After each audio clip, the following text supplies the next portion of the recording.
Yo, what's up everyone? Welcome back. Jamie here today, and we're going to be talking about Rob Zombie's Halloween, which was released in 2007. Now, before we start, obviously there's a bit of a gap between this and Resurrection because, if you've actually seen Resurrection, where do you go from there, really? Like, you can't really blame him for that. But yeah, 2007, Rob Zombie came in and remade it, I should say.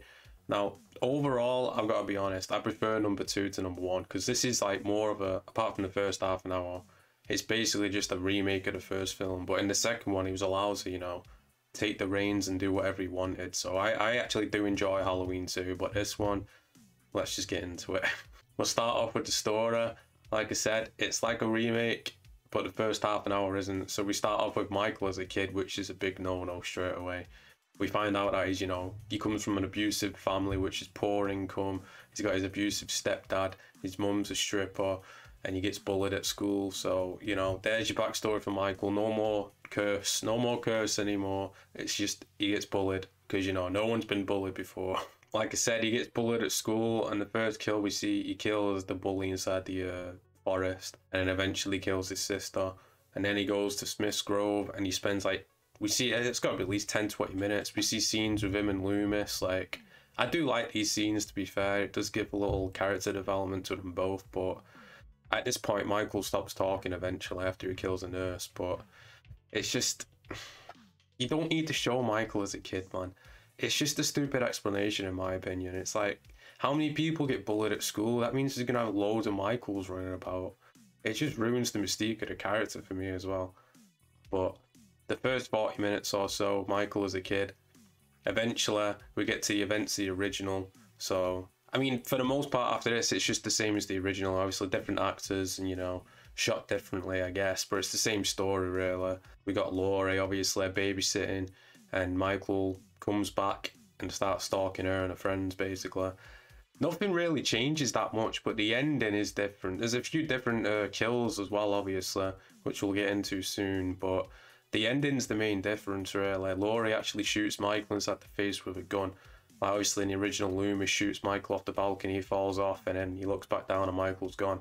But in this one, she literally just shoots him point blank inside the face, the blood just blues up, she starts screaming, and that's the end of the film. It's mostly a remake. The first 40 minutes are different, and the ending's different, but apart from that, it's pretty much the same film. So now we're going to talk about the characters. Like I said, most of the characters are the same from the original, but to be honest, I prefer the actors in this over the original. Apart from Loomis, Jamie Lee Curtis and Donald Pleasence, they're amazing. There's no replacing either one of them. But everyone else, I just prefer the actors in this, like the side characters and stuff, like Anna, who is played by Daniel Harris. Daniel Harris returns to Halloween. If you remember, she was Jamie Lloyd in 4 and 5. They didn't bring her back for 6, unfortunately, but now she's back, but she's playing Anna, Laurie's best friend. And in the original, Annie dies, but in this one, she doesn't actually die. She survives until the second one. But yeah, obviously, I like Daniel Harris as an actor. I gotta give Malcolm McDowell credit. The guy who plays Loomis inside this film, he does actually do a good job. There's no replacing Donald Pleasence, obviously, but Malcolm McDowell does actually a pretty decent job. And I think he said in interviews he didn't actually watch the original, so he wasn't actually copying it. And obviously we got the, Rob Zombie always uses the same actors inside most of his films. We've got William Forsythe playing Michael's stepdad at the beginning. And he's got what's his name, Ronner. He got some, oh my god, Ronnie's got some crazy lines, man. Like the skull fuck.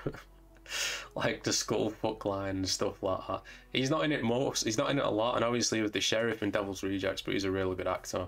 We got a little cameo by Sid Haig as well, rest in peace. He's at the cemetery as well.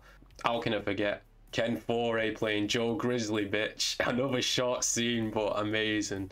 I love Joe Grizzly, man. That fight he has with Michael, that's where Michael gets his jumpsuit from as well inside the film. And of course, how can you forget about Danny Trejo, man? In this film, he plays the security guard for Michael when Michael's been locked up. And obviously, they have a little close connection because he's always talking to him and, telling him to keep his head up. And obviously, usually, Danny Trejo plays like the tough guy, like Machete and stuff inside his films. But in this one, he's very sympathetic and he's an old character. So he's just a security guard at Smith's Grove, like I said. And eventually, Michael breaks out and he ends up killing him. And you get that classic line, "I was good to you, Micah." And he drops the TV on his head, man. It's a sad death. And like I said, you usually see Danny Trejo playing the badass roles and stuff. So this is definitely something different. But it goes to show, Rob Zombie, making a remake is actually good sometimes, because we didn't see, all we saw who worked in Smith's Grove in the original was Win. But in this one, we see, like, we got Danny Trejo and the other guy who's obviously a dickhead, but Danny Trejo kind of balances it out. And it's a sad death as well, it really is. Overall, man, like I said, I prefer, apart from Laurie and Loomis, I prefer the actors in this over the original. Because they were just, obviously the original was low budget, and I'm not taking anything away from it, but I just think, you know, in terms of actors, this has some really good actors. Especially horror legends as well. So now we're going to talk about the kills. Obviously the kills are way more brutal in this compared to the original. The original barely had any blood. I don't think it had any blood at all, really, did it? This has got a lot of blood though. Obviously it's a Rob Zombie film, so the dialogue is nasty. The kills are nasty, there's a lot of gore. To be honest, I think it makes Michael more scary. The way's more brutal inside this film than the next one. Obviously there's something to be said about the original shape and how he's like, you know, but in this one, he's way more brutal. And like I said before, there is some changes compared to the original. In this one, Laurie's step-parents die. We don't completely see him die. We see Michael...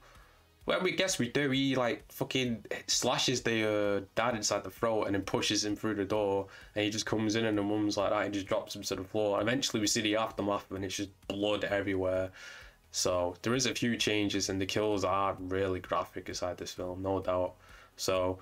I can understand why people would, you know, give it less of a score for this, because the original had no blood and this is like completely different, but I think it works. I think it does work for Michael. It makes him more scary, no doubt about it. So let's quickly talk about the mask, because this is one of the best masks inside the franchise, to be honest. It's all rotted away.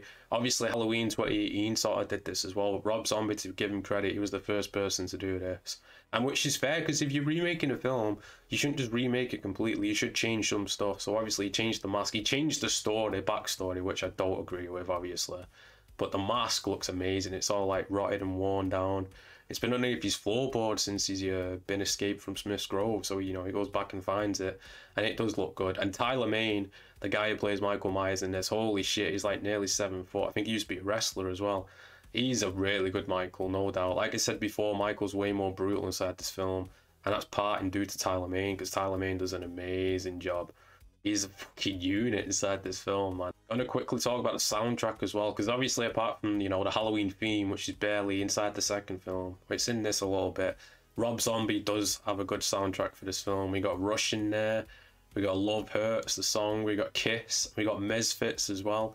So, you know, like I said, apart from the Halloween theme, this soundtrack does give the film a better score, because it's filled with some bangers in there, man. From the 70s and the 80s, no doubt about it. So overall thoughts of Halloween 2007, Rob Zombie's remake.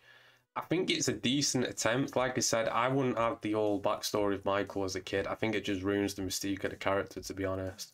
It just makes him seem like everyone else. Like, you know, loads of people get bullied and loads of people are from a low-income family, but Michael snaps and turns into a serial killer. But apart from that, like, once you get past that bit, it is a good film. I do like it.